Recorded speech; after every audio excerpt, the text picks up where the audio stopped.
Hype in every conceivable way, the iconic programs, the iconic coaches, and the iconic venue, and we get ourselves an unbelievable game. You see Orlovsky, Taylor Ruan up with us, and I want to shout out my good friend Paul Finebaum, who flew all night long last night from the game so he could do the show with us this morning. And Paul, that is much appreciated. We have a million things to get to with you. Let's start with this. The first words out of Dan Orlovsky's mouth this morning were, Michigan outcoached Alabama. That's Nick Saban, the greatest coach, in most people's opinion, in the history of the sport. What is your assessment? That's exactly what happened, Greeny, and being around a bunch of analysts on the field during the game, that's what I kept hearing from them. And by the end of the game, you can pick a million places if you want. Obviously, players have to execute, as I know you've already said, but ultimately you expect Nick Saban to outcoach everyone, especially Jim Harbaugh, the one that some of us have maligned and wondered about and pointed out his postseason record. And to see that happen, it was quite frankly shocking. I have the utmost respect, as all of you do, for Nick Saban. We know his record. We don't need to regurgitate it. But yesterday, Nick Saban was outcoached by Jim Harbaugh. Yeah, and in particular, on the offensive side, would you say that Tommy Rees's name, who was the offensive coordinator, who most people know, he was the quarterback at Notre Dame once upon a time, then became the offensive coordinator for the Irish, and now the offensive coordinator in Alabama. Very high-profile position. What was your assessment of the job he did last night? I was underwhelmed, Greeny, and this is a guy that a lot of us were questioning after the Texas game on September 9th. And then the next week, we all know what happened. He pulled Jalen Milroe, and he went through the second and third team, especially the guy he brought with him, Tyler Buckner from Notre Dame, who's now about to leave Alabama to play lacrosse. And he really was able to figure out a lot of things, namely the offensive line got very good, and by the time we got to Georgia a couple weeks ago, they were great.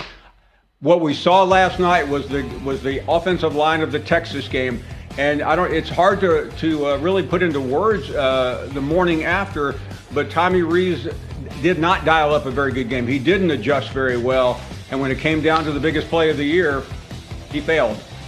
How about on the other side? Danny's going to show us a tape in a moment here, but Taylor, let me bring you into the conversation here. We've spent a lot of this morning talking about Michigan's defense and what it did against Alabama's offense. How about the other side? How about when Michigan's offense was on the field last night, Taylor?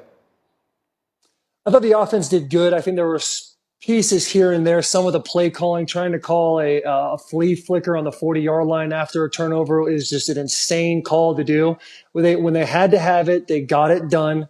Strategically, yes, they outcoached Nick Saban, and the game could have been, a double-digit game if we make the field goal and we don't spot them 6 points in the beginning of the game. Danny, talk about the offense, that side of the ball. I thought the offensive play calling for Michigan was once again a massive advantage. And just like we talked about, like the defensive side, first play of the game, Jesse Minter, the defensive coordinator for Michigan, was like, here comes blitz.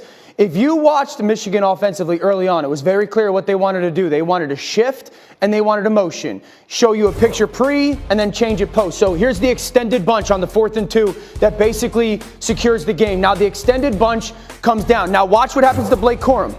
Blake Corum's on the left of J.J. McCarthy. That backside backer has him. Then they're going to hop or flip him at the very last second, left to right. We just saw Buffalo do this to the Dallas Cowboys.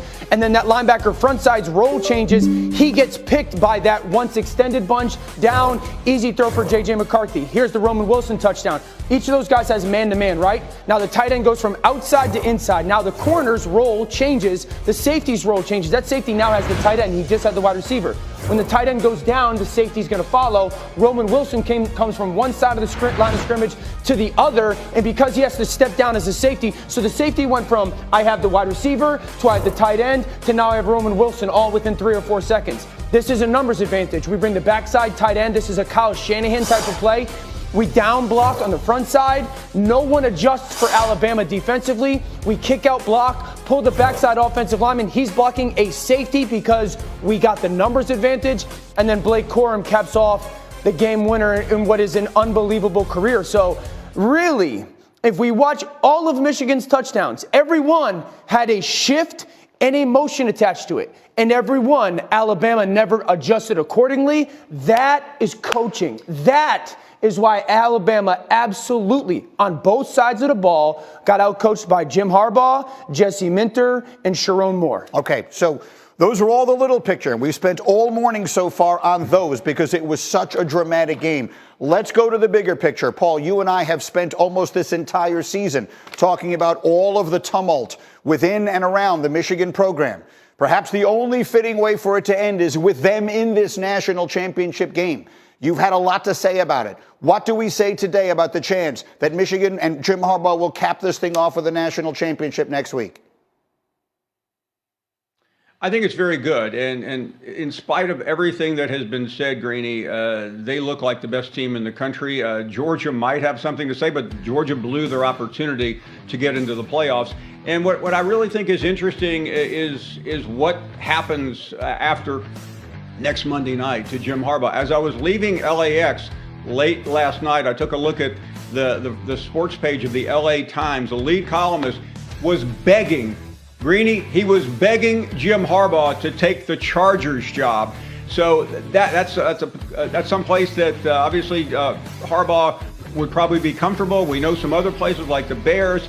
He is going to be in serious demand a week from today for the NFL, and not one time out in Pasadena did he ever put that to bed. He dodged it. He gave word salads, and then last night he completely ignored it, the question, by saying, I can't wait to get back to Ann Arbor. It's going to be a wondrous trip. So that's fair enough. He also has the NCAA around the corner, and that's really the issue.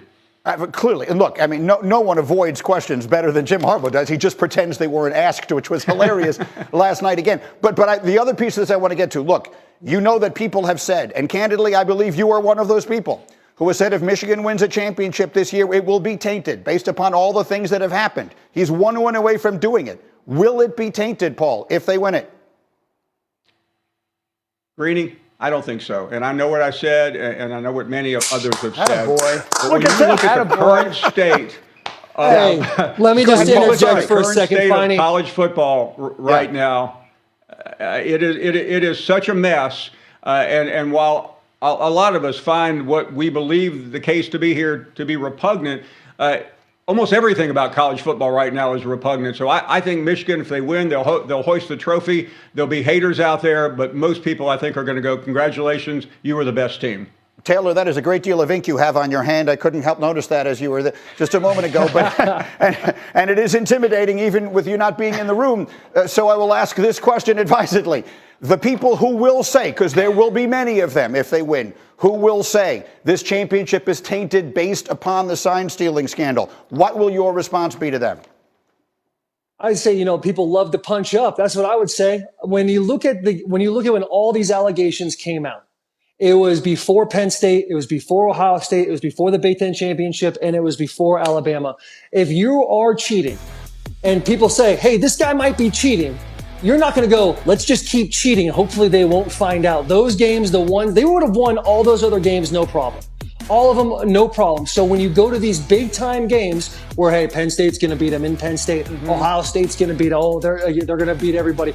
And then you go against Alabama, who everybody, Finey himself, which is why I was clapping, brother, because I love the fact that you're taking a knee, laying down the sword, and you're understanding that there's nothing here. Like, allegations or not, at the end of this, Michigan, if they win, they're the best team in college football, and they deserve to have the national championship. Yeah, they might be that either way. Let me get Graziano on here really quick before I lose these guys, because Dan, Paul Finebaum alluded to it a moment ago, the possibility of Harbaugh leaving. For those, I know a lot of people have been on vacations and things like that, haven't followed it. This is not just sort of blank speculation. He did something in the last week that would definitively point to him going to the NFL. He hired an agent, right? Don Yee, who represented Tom Brady, obviously a Michigan connection there. And so obviously that's another sort of log on the fire for those who want to speculate that maybe this is the year he jumps back to the NFL. Paul referenced the possibility of, maybe there's something coming with the NCAA. That's obviously out there sort of in the ether. I can't really speak to that. But between the Chargers job opening, right, and the Raiders job opening, right, and then that possibility, those are two places where Harbaugh's been connected in the past. Right. And it may just sort of line up that this is when he finally does go back. Because, I mean, people forget, he was a very successful NFL head coach. Look, there were a couple of dots to connect here, but Don Yee was Tom Brady's agent. Yes. Harbaugh, Brady, very close, the Michigan thing. Brady now involved with the Raiders, so a lot of that would seem to make sense. Harbaugh has a lot of history with the San Diego Chargers, now the LA Chargers, so that would make sense. Taylor, I'm going to lose you shortly. Do you believe whatever happens next Monday night, I just mean that because you have to go, and we thank you for your time today. It came out funny. Do you believe, win, lose, or draw, that next Monday night will be Harbaugh's last game as the coach of Michigan? I think it's a strong possibility. I really do. And I think they're going to be in good hands. I believe Sharon Moore should be the next head coach of the University of Michigan. He's done a phenomenal job.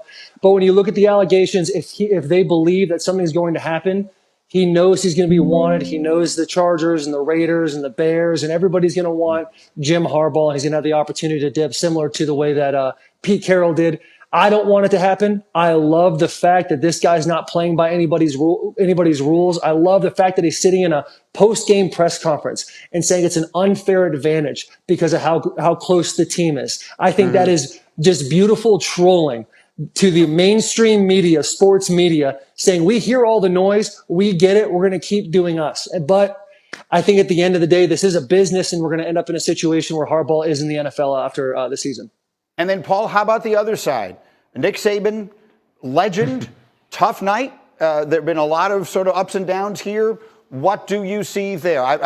What are your expectations for him in that program now, coming off what was a very painful loss?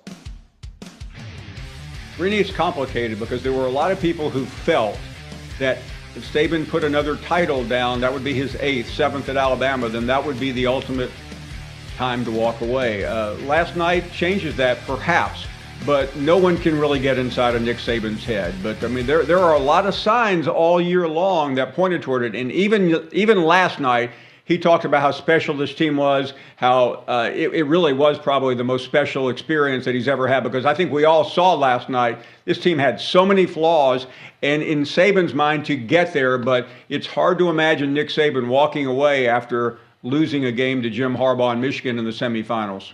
Nick Saban should keep coaching. There is no taint if Michigan wins the national championship. Taylor, can you ask Will Compton for us to confirm which teams Roman Wilson and Blake Corum would be on and get back to us, please?